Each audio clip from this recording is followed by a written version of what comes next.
terus sampai pada titik peristiwanya, kenapa tetap melaju, dan kenapa terus sampai ke markas.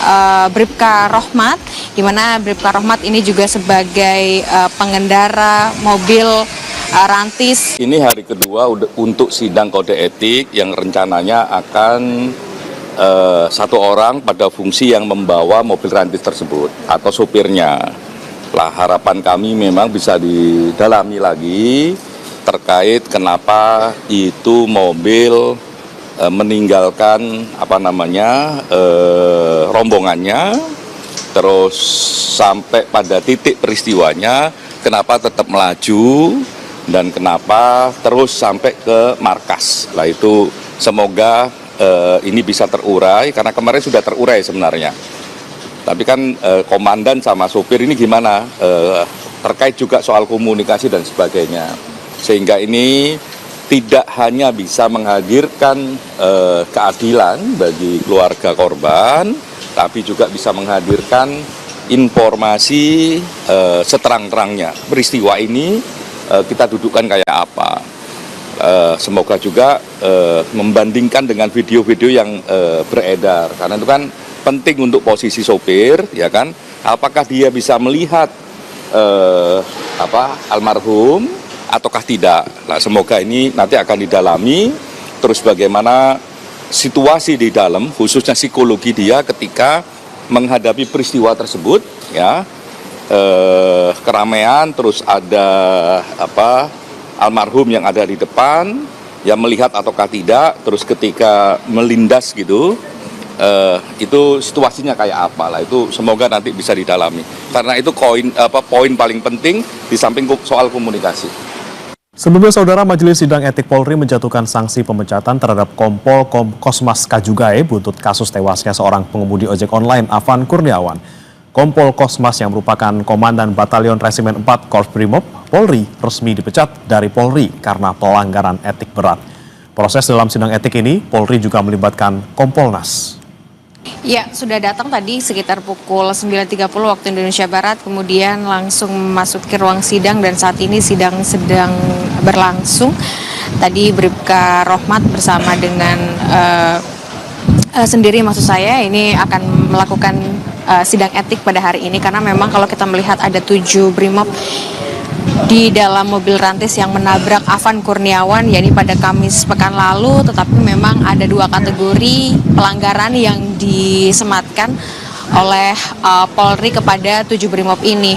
Jadi ada 2 kategori, yakni kategori pelanggaran berat, kemudian ada kategori pelanggaran sedang. Kalau kategori pelanggaran berat ini memang untuk Kompol Kosmas yang kemarin juga sudah dilakukan sidang etik dan kemudian mendapatkan sanksi administratif, yakni adalah PTDH atau pemecatan dari Polri. Kemudian yang hari ini adalah Bribka Rohmat, di mana Bribka Rohmat ini juga sebagai pengendara mobil rantis dan menabrak Afan Kurniawan, dan saat ini sedang sidang, dan memang ini juga masuk dalam kategori pelanggaran berat yang kemudian ini disidang secara bergantian begitu ya, artinya kemarin sudah Kompol Kosmas, kemudian hari ini Bribka Rohmat. Nah, 5 yang lainnya ini masuk dalam kategori sedang, di mana ini untuk kapan sidang etik dilakukan untuk 5 lainnya ini belum disampaikan hingga saat ini, atau kami masih menunggu konfirmasi dari Mabes Polri terkait dengan hal ini. Tapi kalau melihat dari sidang hari ini dan juga kemarin, ada pihak eksternal begitu yang hari ini juga datang untuk bisa melihat, memantau sekaligus mengawasi bagaimana transparansi dari sidang etik yang dilakukan pada hari ini. Karena selain dari pihak internal, yakni dari Polri sendiri, ada juga pihak eksternal, yakni dari Kompolnas, kemudian dari Komnas HAM. Tentu kita mengharapkan adanya transparansi dari sidang etik yang dilakukan pada hari ini, Saudara, karena memang beberapa video yang beredar terkait dengan bagaimana posisi dari Afan Kurniawan saat tertabrak, kemudian bagaimana mobil rantis ini melindas Afan Kurniawan, ini juga nanti akan didalami. Tadi dari Kompolnas yakni Khairul Anam mengatakan bahwa memang untuk persidangan di dalam nanti juga akan menjelaskan bagaimana teknis dari penglihatan sang pengendara itu sendiri, yakni adalah Bribka Rohmat. Apakah memang dari Bribka Rohmat situasinya melihat Afan Kurniawan setelah ditabrak atau tidak, kemudian bagaimana posisi mobil pada saat itu, dan apa saja komunikasi yang terdapat di dalam mobil pada saat itu. Karena kalau kita melihat juga komandan atau pimpinan yang paling tinggi di dalam mobil bersama dengan 7 Brimob ini adalah Kompol Kosmas begitu. Nah, apakah ada komunikasi antara keduanya atau kemudian bagaimana komunikasi di dalam mobil rantis tersebut? Ini juga nanti akan didalami di sidang etik yang hari ini sedang menyidangkan Bribka Rohmat. Dan kalau kita melihat lagi bagaimana hukuman atau sanksi yang diberikan kepada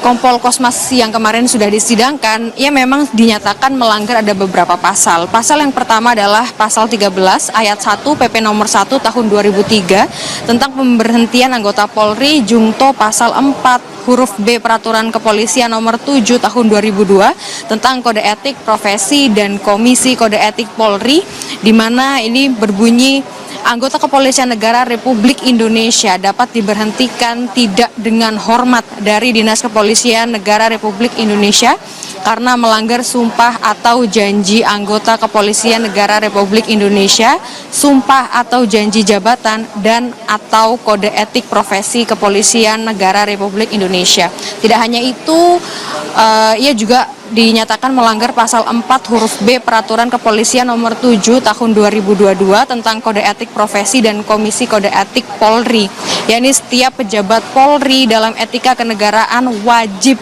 B. menjaga keamanan dalam negeri yang meliputi terpeliharanya keamanan dan ketertiban masyarakat, tertib dan tegaknya hukum, terselenggaranya perlindungan, pengayoman dan pelayanan masyarakat, serta terbinanya ketentraman masyarakat dengan menjunjung tinggi hak asasi manusia. Dan yang terakhir, Kompol Kosmas juga dinyatakan melanggar pasal 8 huruf C angka 1 Peraturan Kepolisian nomor 7 tahun 2022. Setiap pejabat Polri dalam etika kepribadian wajib C. menaati dan menghormati satu norma hukum. Sehingga kalau kita melihat kemarin bagaimana sanksi yang sudah diberikan kepada Kompol Kosmas, ini juga ada dua. Yang pertama adalah sanksi etika dan juga sanksi administratif. Kalau sanksi administratif, ya ini penempatan dalam tempat khusus atau patsus selama 6 hari, ya ini dari tanggal 29 Agustus sampai 3 September 2025. Kemudian untuk sanksi administratif, ini adalah pemberhentian tidak dengan hormat atau PTDH alias pemecatan dari Polri. Jadi memang untuk pelanggaran berat yang disematkan kepada Kompol Kosmas dan juga Bribka Rohmat ini adalah PTDH begitu. Tapi nanti kita akan lihat apakah dari Bribka Rohmat juga akan mengalami hal yang sama atau diberikan sanksi yang sama seperti Kompol Kosmas, yakni PTDH atau pemecatan tidak dengan hormat. Nanti kita akan tunggu bersama.